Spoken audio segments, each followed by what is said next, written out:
Hello guys, welcome back to my YouTube channel Radhe Radhe. আশা করছি আপনারা সবাই ভালো আছেন, আমিও ভালো আছি। আসলে আমার শরীরটা একটু খারাপ ছিল, তাই আমি কদিন ব্লগ দিতে পারিনি। চলে এসেছি আজকে একটা নতুন ভিডিও নিয়ে। আজকে আমরা যাচ্ছিলাম জগন্নাথের মাসির বাড়ি, দুর্গাপুর গুন্ডিচা মন্দির।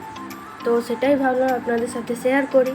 এখানে অ্যাম্বিয়েন্সটা খুব ভালো ছিল, সাইডে মেলা বসেছিল। জয় জগন্নাথ, দেখুন এখানে জগন্নাথকে দর্শন করুন। আপনারা সবাই কে কে রথের দড়ি টেনেছেন আমাকে একটু কমেন্টে জানাবেন। তারপর জগন্নাথকে দর্শন করে আমরা বেরিয়ে গেলাম। ওইখানে একটা ছোট্ট মতো মেলা বসেছিল, ওখানে আমরা গেলাম। ওখানে ছিল গোপালের ড্রেস, নানা রকমের ফুড স্টল, আইসক্রিম, ফুচকা, অনেক রকমের স্টল ছিল, জুয়েলারি ছিল, হ্যান্ডমেড জুয়েলারি। সবই তো ওখানে ভেজ, তাই সবাই এখানে ভিড় করে খাচ্ছিল। আমরাও একটু ঘুরে ঘুরে দেখলাম জায়গাটা। আর এটা ছিল গুন্ডিচা মন্দির। আপনারা কে কে গেছিলেন দুর্গাপুর গুন্ডিচা মন্দির আমাকে অবশ্যই কমেন্ট করে জানাবেন। আর আপনাদের রথ উপযাত্রা কেমন কাটলো সেটাও জানাবেন। তারপর ওখান থেকে আমরা চলে গেলাম চিত্রালয় মেলা। চিত্রালয় মেলা বেশ ভালোই ছিল, জিনিসপত্র বেশ ভালোই বসেছিল। আমার তো জুয়েলারি খুব ভালো লাগে, জাঙ্ক জুয়েলারি, সেগুলো দেখছিলাম।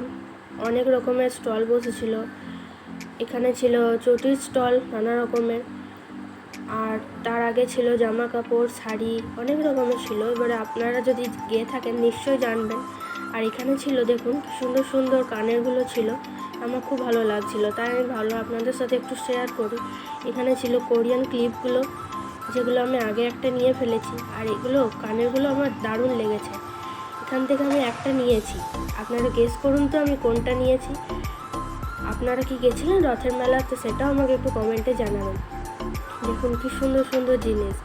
তারপর এত গরম ছিল সেদিন, আমার তো অবস্থাই খারাপ হয়ে গেছিলো, সাথে মায়েরও অবস্থা খারাপ, ঘেমে। এত গরমে মেলা, বাপরে। তারপরে একটু শান্তির জন্য বৃষ্টি শুরু হলো, বৃষ্টি পড়ছিল, আমরা দাঁড়িয়ে গেলাম এক জায়গাতে বৃষ্টি পড়ছে বলে। বৃষ্টি থামার পর তারপর আমরা বাড়ির পথে রওনা হলাম। যদি আমার ভিডিওটা ভালো লেগে থাকে তাহলে please do like, comment, share, subscribe. Have a lovely day. Radhe Radhe, bye bye.